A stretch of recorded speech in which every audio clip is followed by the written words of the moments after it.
Chapter 1. Jane Mendoza. The words hang in the air. Hello, Jane. Fear freezes every limb. It stops my heart. It turns my breath into ice. Emily Rochester isn't supposed to be here, alive and breathing. She's supposed to be buried in Maine. Paige's mother, the woman Beau Rochester once loved, is dead. It's not a dead woman who studies me with a fierce resolve. I remember her from faded Polaroids inside an old journal. She has the same delicate features, the same blonde hair.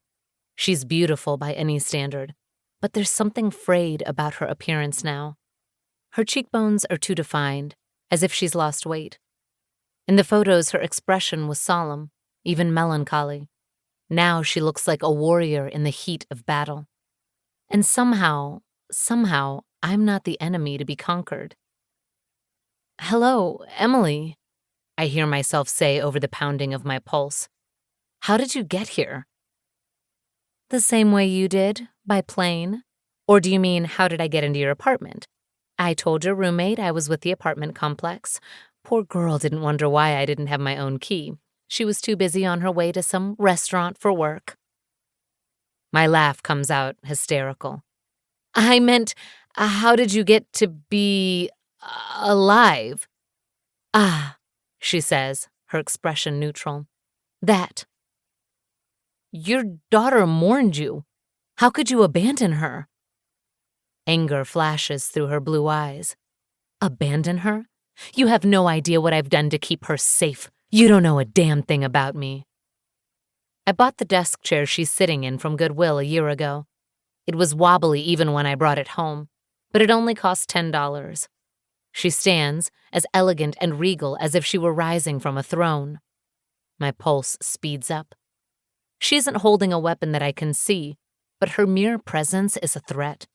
The fact that she lied to get into my apartment, the fact that she followed me to Houston. Then tell me, I say, my throat dry. Tell me what you're doing here. She looks out the window, which overlooks the parking lot. She would have seen Noah's truck drop me off. A shiver runs through me. I felt like this the night I saw that woman walking on the beach by the inn. That was Emily, wasn't it? It was her on the beach in a nightgown. I saw her hair in the moonlight. She could have seen me, with my hand pushing back the curtain, looking out. I'm sweating in my long-sleeved shirt and yoga pants. These clothes are made for the cool spring of Maine. My heart is still there, along with Beau and Paige. It must be some other organ that pounds in my chest now 1,000,000 miles a minute. One shoulder lifts in an elegant shrug. It's a long story. I have time. A ghost of a smile. I see why Beau likes you. He doesn't like me. I was an employee to him, someone to take care of his niece. Her eyes shudder. How is Paige? I shake my head, bewildered. Why don't you ask her yourself? If only it were that simple. A wave of chills runs down my spine. She knows too much about me, where I live and what I've been doing, and I know so little about her. Her cryptic responses don't tell me anything. My bedroom is too small. There's no space to breathe, let alone think. I'm going to go. I think it would be best if I left. Never mind that this is my apartment. I'll start walking and call Noah as soon as I'm out the door. I'll run if I have to. I'll abandon these clothes that aren't right for Houston and the suitcase that's not right for this neighborhood and flee. The corner of her lips turns up. How rude. You haven't even offered me refreshments. I take a step back to the hall. It's not far to the front door. I'm leaving. She opens her purse with a graceful flick of her fingers and takes out a gun. Emily slides her thumb over the side, and something clicks. When she points the gun at me, her hands don't shake. This woman is comfortable holding a gun. The blood in my veins freezes. Every part of me goes still. Emily Rochester is a dead woman, except she's alive, which means she's been hiding for a long time. They held a funeral for her. There's no— My tongue feels numb with fear. There's no need to threaten me. I'm not, Emily says. I'm showing you why you're not going to leave. Those ice blue eyes meet mine over the black blur of her gun, and they blaze with desperation. She looks as desperate as I feel. Why did I ever get on that plane? Why did I ever come here? I should have just disappeared. You're my only hope to get my life back. What are you talking about? I'm no one. It's fear that makes me honest. One twitch of her finger and I'll be dead. Murdered in my Houston apartment. No degree in social work, no new life away from Beau and Paige, death and then nothing. Beau never was good with sharing his emotions. The casual way she talks about him makes my heart beat faster, for a different reason. Jealousy. How laughable. I have no right to be jealous over him. I don't know what you think's going on between me and him, but he sent me away. He fired me. To keep you safe. I could be upset, I suppose, that he's concerned for your safety when he couldn't be bothered about mine. But I never really told him everything, did I? Listen, I don't know what happened between you two, but it doesn't matter. Him and me were nothing. I'm not here as your rival. Then why did you bring a gun? I've been carrying this around for months, ever since. She trails off, and for the first time, a flash of stark emotion crosses her beautiful face. Her grief reaches across the small room. It wraps around my throat and squeezes. What could have happened? What could have made you leave Paige if you didn't actually drown? She closes her eyes. In that moment, I could run. I could probably make it down the hallway before she shoots me, and maybe she wouldn't even shoot. Maybe it's just an empty threat. Part of me thinks so. But I don't run. I want to find out what happened. I want to find out why Paige Rochester believes she's an orphan. Because I remember the searing pain of that. The cold knowledge that I'm alone in the world. I didn't fall off that boat. I wasn't pushed either. Let me guess, you jumped. I don't trust Joe Causey. She frowns a little. My own brother. Though it's hard to think of him that way anymore. He's like a stranger to me. A stranger who murdered Reese. My mind processes this news like I'm watching an episode of Law and Order. Joe killed him? I echo, because what else do I say? That night on the boat, they had a falling out. Joe and Reese. They used to do business together, and they got into a fight. It was a bad fight, the kind of fight that partnerships don't come back from. Joe confronted him at the dock. I saw them arguing. Her voice shakes. Joe shot him in the head, and I jumped in the water. God! The desperation in her eyes makes her look hunted. I couldn't come forward and be with Paige. If I turned up alive, Joe would kill me and take her. I was the only witness to the murder. I can't go to the police about it. Ever. Any police. Joe already has them in his pocket. I wish I could deny the point, but the truth is that cops protect their own. In the foster care system, you hear about it. They'll protect Joe before they take Emily's word for anything. You've been watching us, I say, feeling slightly breathless. Why didn't you tell Beau? Tell Beau? She lets out a high, bitter laugh. I don't trust Beau either. He rejected me. He put me in that situation in the first place. I never would have gone back to Reese if Beau hadn't turned me away. We could have done anything. We could have run away, and I never would have been in that damn boat. Maybe she's right. I don't know. All I know is that arguing this point with her won't get me anywhere. There's time to figure this out. There's not, she snaps. There's no time.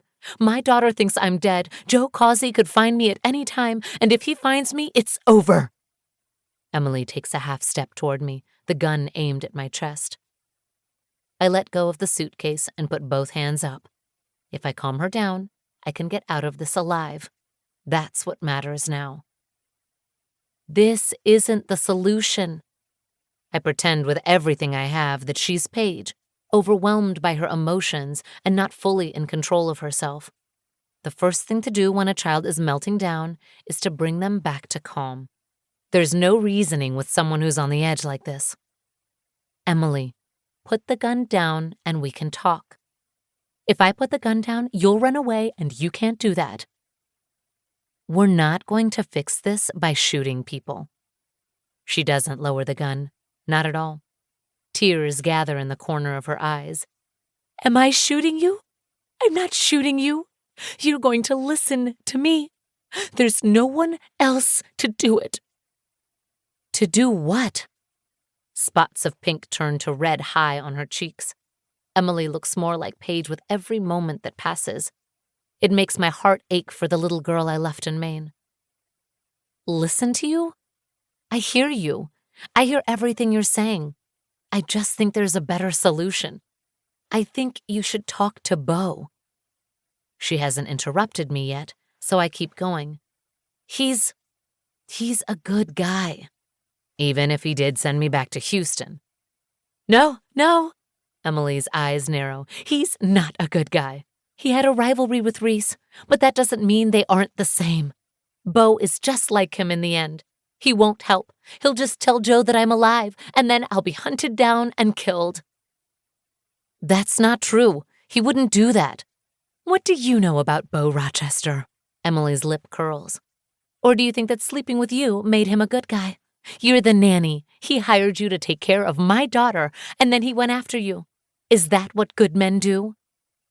Her words sting because they're true. What Beau and I had together probably wasn't right.